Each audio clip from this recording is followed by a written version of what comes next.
Every Canadian knows we have a problem with guns in Canada, and the Trudeau government has responded. Bill C-71, it cleared the Commons this spring, but the problem is that only deals with one part of the issue, and it adds paperwork to those who own guns legally.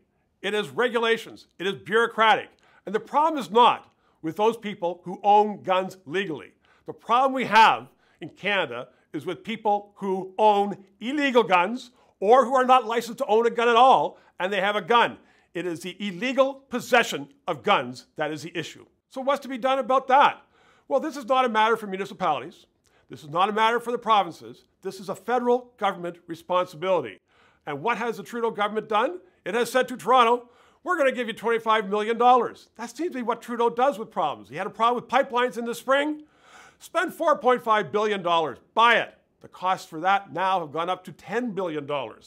So with this gun problem, throw $25 million at the city. Justin, what is John Tory supposed to do with that? Go out and buy the guns on the street? This is a matter for clarity of thought and analysis. Criminals do not do paperwork. That is the issue on this one. We need more of a response. And it's also not a response like you have in the States. In a recent weekend in Chicago, 72 shootings. But in Chicago, you can go down the block and buy a gun legally. You can't do that in Canada.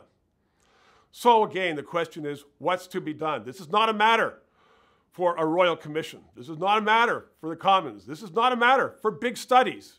In Canada, we have the Criminal Code. It is uniform across Canada. Make an amendment to the Criminal Code.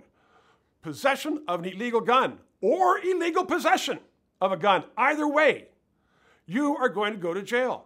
And let's not deal with minimum sentences. That's just going to confuse it. Most judges know, and most of them are bright, they know there's a social problem out there, and they have someone before them charged with possession of an illegal gun, or they are not licensed to have a gun at all, 5 years, 10 years in jail. Get them off the street. That is the proper response.